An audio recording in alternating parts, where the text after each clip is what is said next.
one agenda for job. Oh, okay. Okay, so we had two agenda items. One agenda item was Prashant was going to provide his overview of distributed cloud, the one from a use case and business perspective, what the direction this whole edge computing and distributed cloud is going. So it looks like he's not there. So the second agenda item was we invited Zabo to kind of, there's been a lot of work done as part of the Alnair project, AI project. So we thought maybe it's a good time to kind of checkpoint and let Zabo kind of present where we are and what work. I think she presented about 2 or 3 months ago too, actually. So it'll be kind of useful for our community. So Zabo, you want to take over? You have any tech to kind of share? Yeah. Oh, okay. Yeah, I'm still updating the slides, but I can start and we can just discuss based on what I have. Let me see. Where's going? Okay.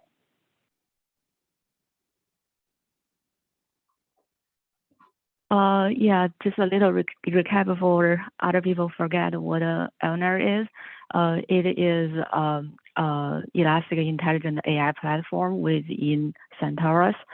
So we currently focus, we're currently based on Kubernetes and focus on improving the efficiency of running training jobs. But for AI jobs, there are mainly two types. One is training and the other is serving.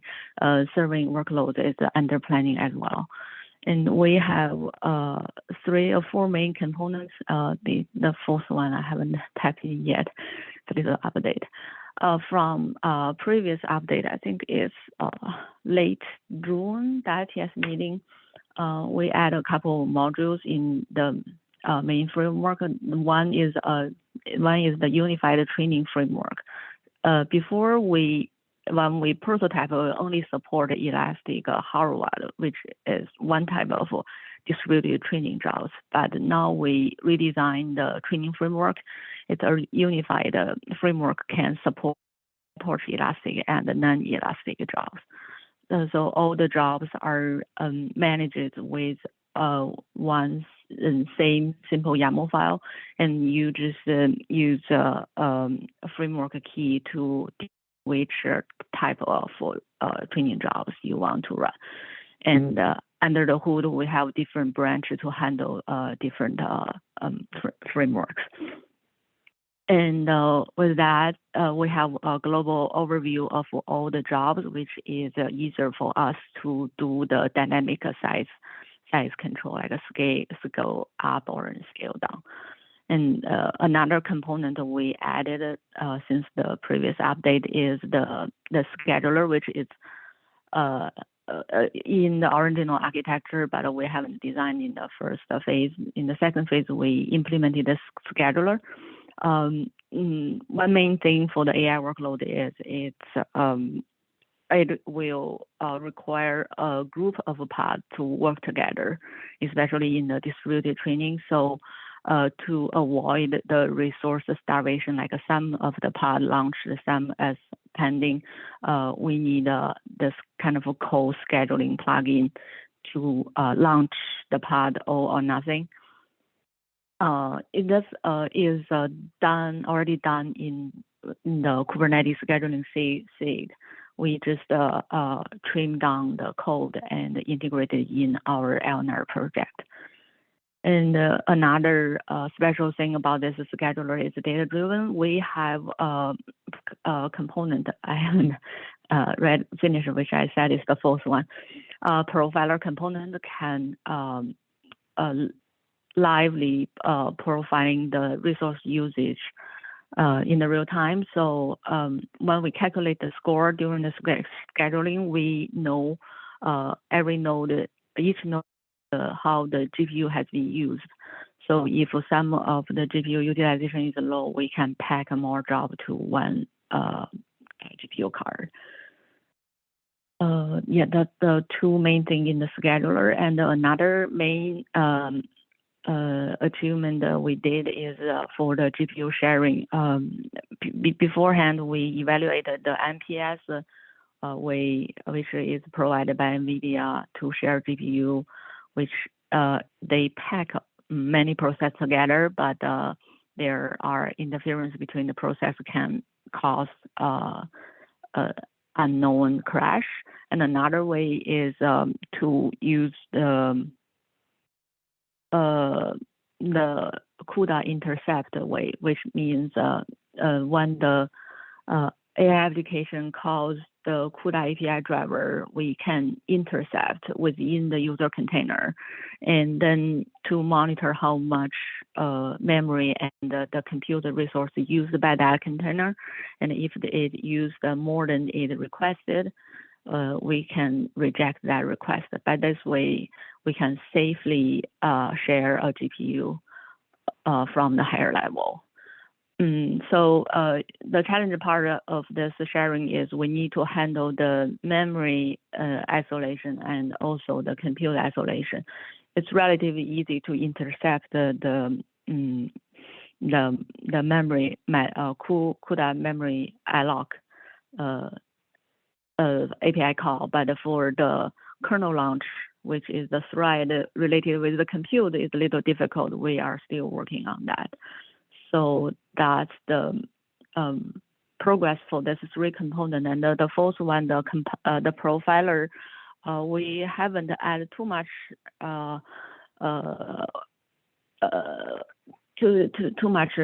additional feature profiler. We just add another database. We use NoSQL Mongo database to store all the platform data. So later on, when we try to study and learn the history, we can pull the history data easily from the database as the progress in the profiler. So yeah, we're still trying to complete the whole scope, the whole architecture within the scope. But another thing we are looking at is the testing framework. So by next release, we like to see the LNR can run daily, and the benchmark can give us some performance results. So that's an overall update. If anybody has any questions for the detail, we can dive in.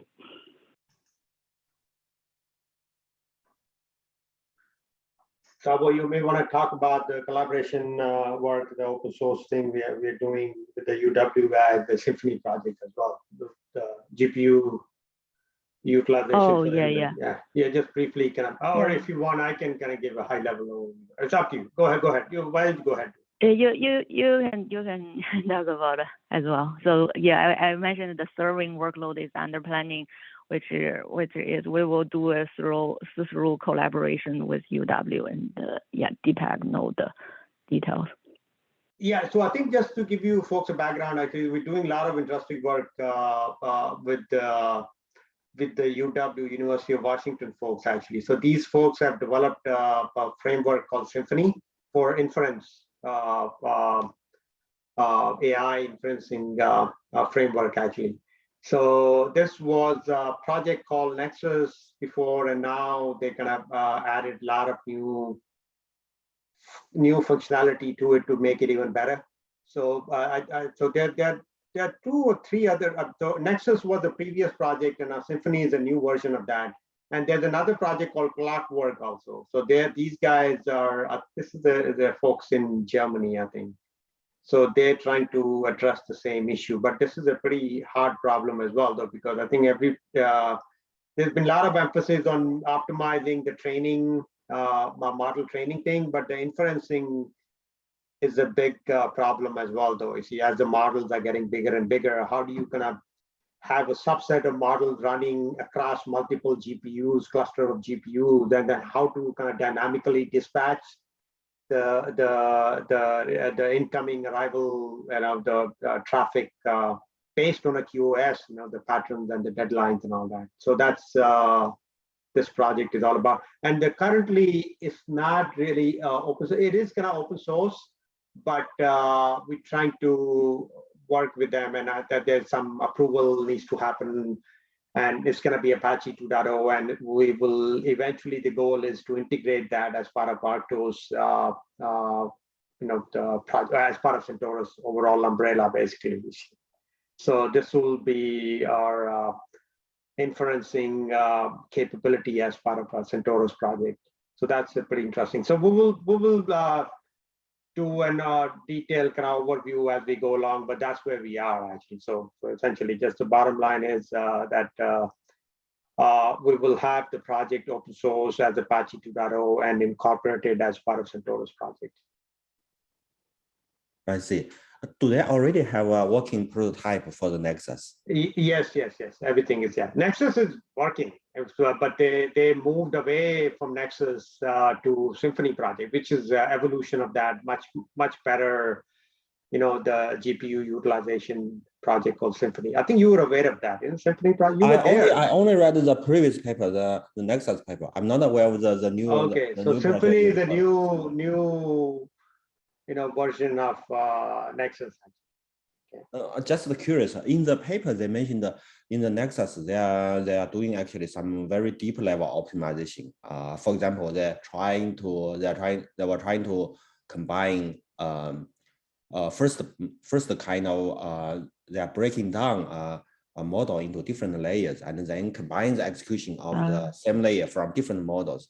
But from the engineering perspective, there are lots of difficulties. Just curious, in their prototype, do they already have that part, or just the model execution itself? In the Symphony, they just use a simple model. They haven't break the model yet. Yeah. Because my impression from the paper was that this idea sounds very, very good, but from implementation perspective, there are still lots of difficulties. I haven't read the detail, like why they need to break the model to achieve the better results. I'm not quite sure for that part in the Nexus. But for the Symphony, they claim it's mainly centralized load balancer. So it's basically about how to dispatch. Yes, the idea from the Nexus was that they want to do a fine granular batch. So usually when we talk about the batch, we mean like we execute the same. We executed the same model inference. Probably like 100 requests. Both are using the same model to do the inference. We batch the execution together into a same node. But they are trying to do an even fine granular batch or parallelism. They break down the model into different layers. Different subsets. Combine the kind of subsets, then only combine the same layer from different models. But because what a user submit is just a single program for a model, like a Python code. If you want to break them into different layers, logically it's doable. But from a coding perspective, it's especially from a cloud provider perspective, it's a little difficult to do that. Well, that's the key feature of that actually. So essentially, the backend GPU, each GPU, let's say you have 1,000 GPUs, so each one of them, they have a subset of the model basically loaded. And how do you dynamically send your incoming request to the appropriate CPU, depending on the QoS and the deadlines and all that? That's what the key capability of Symphony is. Yeah. So, and then the other thing was there are a couple of things which were there in the Nexus project, because I think the emphasis on Symphony was this actually, what I just described. But there were a couple of things which were very good in features in Nexus. They haven't ported that, so they need to. I think there was a concept of what do you call the delta model thing. So if you have a different variations customization of a model, so you don't need to, so they do optimization at that level. See, as opposed to having each model treated differently, they just work at the delta level. So that feature, so there's some work. So that's why we propose this collaboration because once we understand, what Symphony project is, and then we can add with the Zabo team is already doing a lot of GPU optimization work actually. So the scheduling they use is a time slice based scheduling actually. So maybe we can add more value. So that's the purpose of our collaboration basically. And then all of this will be part of open source. Yeah, so their students will work with us, Professor Arvind's student. So that's the kind of goal. So this is not going to happen now, maybe around February, March, we're trying to understand the code base. We're getting ourselves familiar with the old Nexus code and the new Symphony code, and then see what value we can add.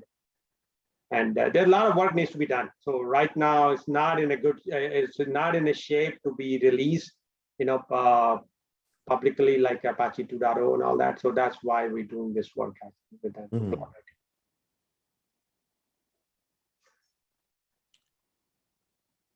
For the training framework, Go ahead. For the training framework part, did we finish all of them? That's probably more like more practical or useful in the cloud. The training, as not all done, is still we are still building like this unified training job. The intern is writing the code. I think he will do the final check-in this Wednesday.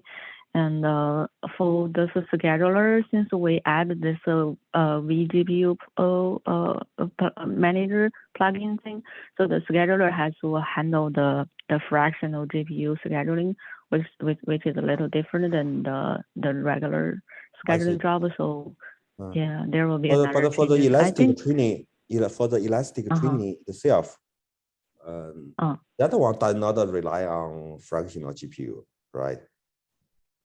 Elastic here we just give the whole card, like a distributed training. And for the sharing, before like when we talk about we want to like share the GPU during the training, and after like some practice and testing, we think it may not be that very necessary because these days the models are big, and when they use distributed training, they already like ask for like 4, 8, like 16 cards. So sometimes maybe in the inference the serving scenario we can share the GPU more. Yeah, it's probably more important for the inference scenario. In fact, several years ago, the GPU sharing project we did, which landed in production, was also designed for inference. Only after that, HQ guys told us, they saw lots of small models training on the cloud. So they asked us if it's possible for training. But today, I don't know if that's still that valuable, as you mentioned, more because now most of the models are pretty large. The intern did some experiments, like he kind of saying if the GPU utilization is over 60-70%, it's not worth to take another job. That's what he said. Okay, so I think so. Pretty much, okay, go ahead, Zabo. Another thing is we have a new hire, a new lead worker join the team, and he has knowledge on the TensorFlow source code. So we plan to do some machine learning framework optimization as well. Nice.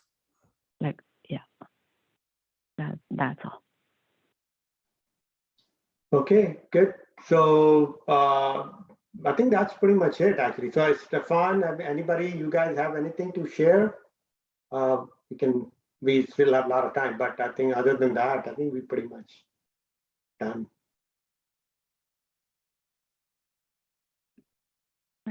I will stop sharing.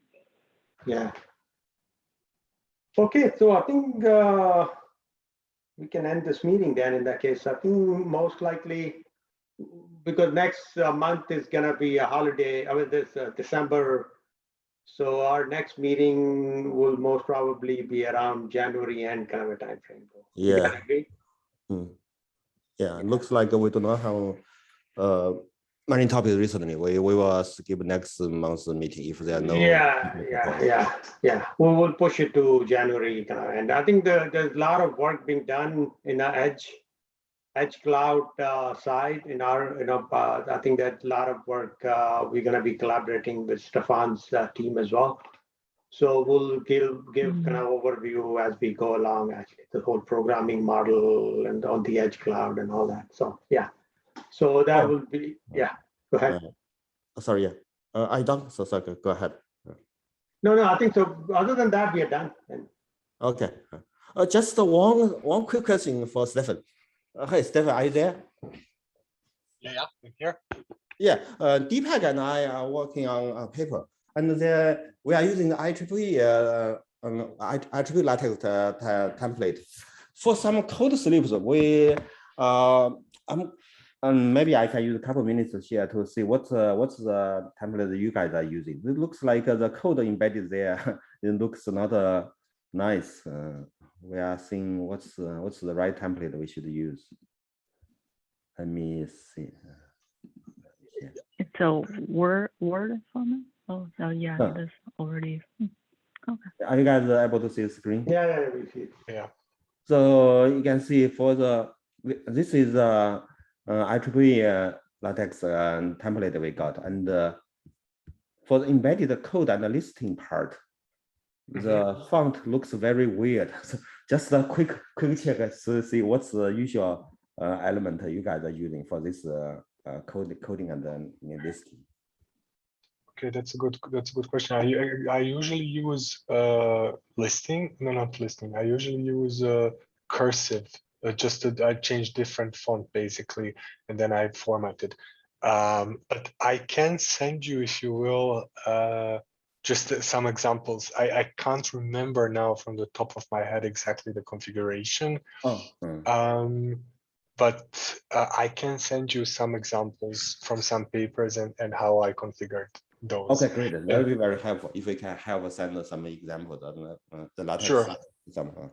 Sure. It's there, but the font looks really weird. So I think we are doing wrong way, trying to find the right element. Yeah, I see what you mean. Yeah, definitely. I will send you. I will just send you an email after the meeting with some examples that I found, or that I was using actually, because I don't know if I can find anything about this. Okay, thank you. No worries. Okay, great. Thanks everybody, and then have a great happy holidays and happy new year to everybody. Yeah, everybody have a great holiday season. Bye-bye. Happy holidays. Bye-bye. Bye-bye. Happy holidays all. Bye-bye. Happy holidays. Bye-bye.